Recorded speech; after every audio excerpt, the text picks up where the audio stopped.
Ah, look who just got validation from the most unexpected source. Ah, welcome back, you beautiful, misunderstood, quietly dangerous masterpiece. I've been waiting to tell you this, and trust me, you're going to want to hear every single word of what just happened, because something shifted in the last 48 hours. Something your enemies thought would never, ever happen in their wildest nightmares. Someone they respect, someone they fear, someone they can't ignore, just looked at your entire story, examined every detail they tried to bury, and said the words that are now echoing through every group chat, every whispered conversation, every panicked phone call. They were right all along. Yeah, let that sink in for a second. Let it marinate in your soul, because while you were rebuilding in silence, while you were healing without their permission, while you were transforming in the shadows without posting a single explanation, someone at the top, someone with weight, someone whose opinion actually matters to these cowards, just confirmed what you've known the entire time. They looked at the evidence, examined the timeline, studied the patterns, and came to one unavoidable, undeniable, panic-inducing conclusion. You were telling the truth, and everyone who doubted you, everyone who mocked you, everyone who chose their side over yours just bet on the wrong story, backed the wrong narrative. And now they're scrambling like rats on a sinking ship, trying to figure out how to save face. Do you understand what this means? Do you grasp the magnitude of what just happened in their world? This isn't just validation. This isn't just vindication. This is a complete structural collapse of everything they built on your silence. Because they didn't just doubt you, they weaponized that doubt. They turned it into a campaign. They made your name synonymous with being wrong, being dramatic, being unstable, being too much. And now a high-level player, someone they fear, someone they quote, someone they desperately want approval from, just looked at the entire situation and essentially said, "You people are fools." And the panic, the panic that's spreading through their ranks right now is the most beautiful thing you'll never see directly. But you'll feel it, you'll sense it, you'll watch it unfold in real time. They thought they buried you 6 feet under their narrative, didn't they? They thought the story was over, case closed, verdict delivered, your reputation destroyed beyond repair. They sat back in their comfortable chairs, sipping their drinks, laughing at your expense, convinced they'd gotten away with the greatest heist in social warfare, stealing your truth and replacing it with their fiction. But here's what they forgot. Here's the fatal flaw in their entire operation. Truth doesn't stay buried forever. It doesn't rot in the ground like they hoped it would. It doesn't fade away just because they stopped talking about it. Truth is patient. Truth is relentless. Truth waits in the darkness until the perfect moment. And then it rises with receipts, with witnesses, with confirmations they never saw coming. And that moment is right now, happening in real time while you're watching this. Because this high-level player, this person they can't dismiss, can't silence, can't gaslight, just pulled the pin on a grenade they didn't even know was in the room. They started asking questions, real questions, uncomfortable questions, the kind that make liars sweat and cowards stutter. Wait, why did that happen exactly? Hold on. That timeline doesn't make sense. Interesting. Because that's not what I heard from other sources. So you're telling me They just randomly did all that for no reason. Yeah, that doesn't add up. And with every question, with every raised eyebrow, with every moment of visible doubt on this person's face, your enemies felt their foundation cracking beneath their feet. Let me paint you a picture of what's happening behind closed doors right now. Behind the screens, in the private messages you'll never see. They're panicking. Actually panicking. Not the fake panic, not the performative stress, but genuine terror, because their entire social structure was built on you being wrong. Think about it. Their friendships, their alliances, their moral high ground, their ability to sleep at night without drowning in guilt, all of it depended on the story that you were the problem. And now someone they can't manipulate, can't control, can't sweet talk, just confirmed that story was a lie from the beginning. That they weren't the heroes in this narrative, that they weren't the victims, that they weren't the ones who made the hard but necessary choice. The messages flying back and forth right now, I wish you could see them. Did you see what they said? We need to get ahead of this. No, we can't ignore it. This person has too much influence. Maybe we should reach out. No, that'll make us look guilty. What if they dig deeper? What if they find out about? We need damage control right now. And here's the beautiful part. Here's the poetry in this entire situation. There is no damage control for the truth. You can't spin it. You can't reframe it. You can't convince someone who's already seen through the smoke and mirrors.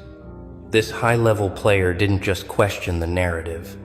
They dismantled it piece by piece, held it up to the light, examined every angle, and found it wanting, found it hollow, found it suspiciously convenient for everyone except you. Now, let's talk about why this particular confirmation matters more than anything else that's happened since this entire situation began. See, when you defended yourself, they said you were biased. When you told your side, they said you were emotional. When you presented evidence, they said you were manipulative. But when a high-level player, someone with no skin in the game, someone with nothing to gain, someone who could just as easily have stayed silent, comes forward and says, "Hold up, something's not right here." That's different. That carries weight. That changes the entire dynamic. That makes people who were comfortable in their denial start questioning everything they thought they knew. This person isn't defending you because they love you. They're defending truth because they recognize it when they see it. And your enemies. They know this. They know that this changes everything. That this isn't just another voice in the crowd. That this is the voice that matters to the people who matter. They've spent months, maybe years, building a consensus around their version of events, convincing everyone in their circle that they were right, that you were wrong, that they had no choice but to do what they did.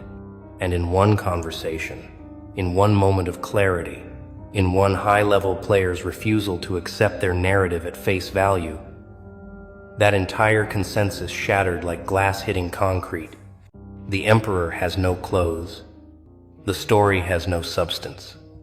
And now everyone who backed it is standing there exposed, vulnerable, and desperate to avoid being associated with the lie. Here's what they're realizing right now in their private panic sessions. They can't attack this person. They can't discredit them. Can't call them biased. Can't say they don't know what they're talking about. Because this is someone they've spent years respecting, praising, following, agreeing with on every other topic. So when this person turns around and questions their judgment on this one specific situation, They have exactly two options: admit they might have been wrong, or try to convince this high-level player that they're wrong. Which, good luck with that. And both options terrify them because both options require them to face something they've been running from since day one: accountability. Let me tell you what's happening in their minds right now as they scramble to figure out their next move.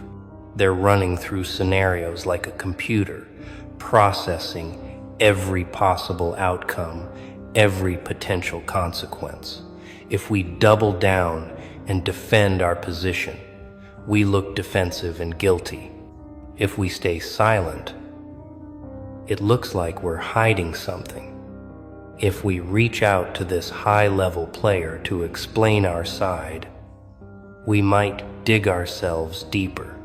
If we try to discredit them, everyone will turn on us. If we admit we might have been wrong, we lose everything we built on being right. See the trap. See how truth creates a maze with no exit for liars. Every direction they turn leads to exposure. Every path they take ends in revelation. Every move they make brings them closer to the moment they've been desperately avoiding. And some of them, the smart ones, the ones with even a shred of self-awareness left, they're already in damage control mode. They're reaching out through back channels, sending mutual friends as messengers, crafting carefully worded apologies that somehow manage to avoid actually apologizing, testing the waters to see if there's any possible way to salvage their reputation before this gets worse. I've been thinking about everything that happened. Maybe I didn't have the full story. I might have reacted too quickly. Is there any way we can talk about this? And it's pathetic. Watching people who had all the power, all the control, all the confidence suddenly become small and desperate when the truth finally catches up to them. But here's the thing they don't understand. Here's what they're completely missing in their panic. This isn't about them anymore. This isn't about their redemption arc. This isn't about them finding a way to make themselves feel better about what they did. Because while they were living their comfortable lives, while they were sleeping soundly in their self-justified beds, while they were moving on with their lives unburdened by guilt or shame, you were doing the actual work. You were processing the betrayal, healing from the wounds they inflicted, rebuilding yourself from the ashes they left behind, transforming into something they no longer recognize. And now they want to come back. Now they want to acknowledge they might have been hasty. Now they want consideration they never gave you. The audacity, the sheer audacity of thinking they can just show up after a high-level player confirms your story and expect you to welcome them back with open arms. They had 1,000 opportunities to do the right thing, 1,000 moments where they could have paused, reconsidered, examined the evidence without bias, given you the benefit of the doubt.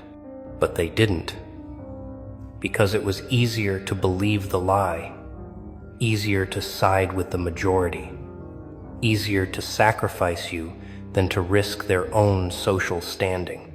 And now that someone they respect has made it socially acceptable to question the narrative, now they want to act like they always had doubts, like they were always on the fence, like they never really fully committed to destroying your reputation. But you remember, don't you? You remember every name that went silent, every face that looked away, every person who chose their comfort over your truth.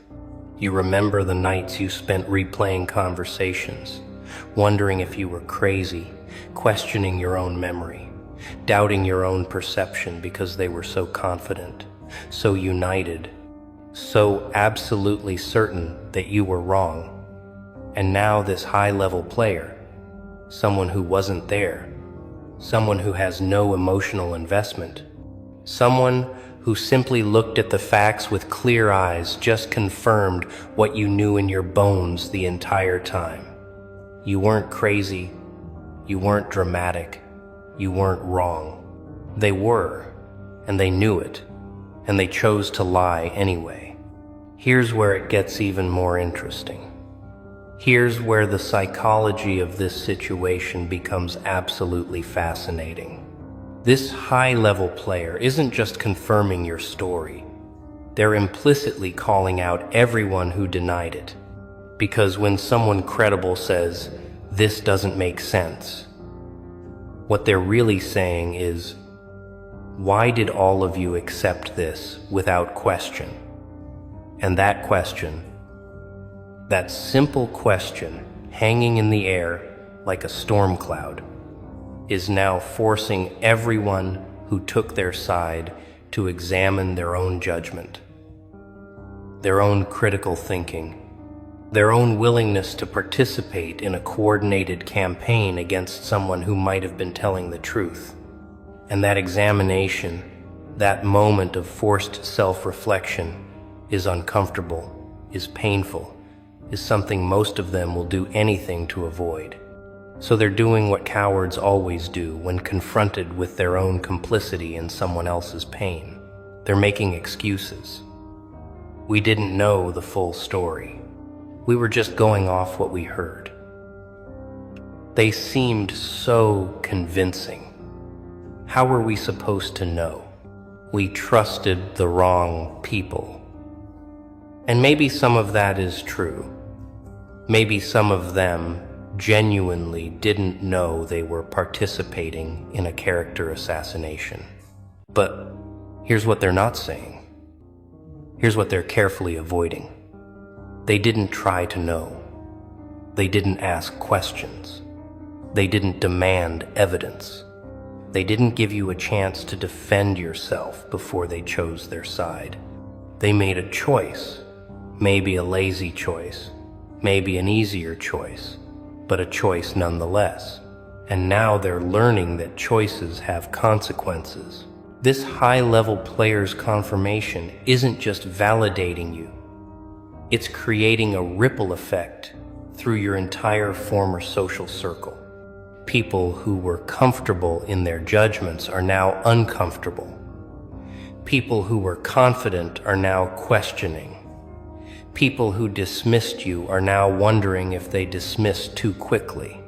And this discomfort, this cognitive dissonance they're experiencing, it's forcing them to confront a possibility they've been suppressing for months or years. What if they were wrong? What if they hurt an innocent person? What if they were the villains in this story all along? And for some of them, that possibility is too heavy to carry, too painful to accept, too damaging to their self-image as good people who make good decisions. So watch what happens next.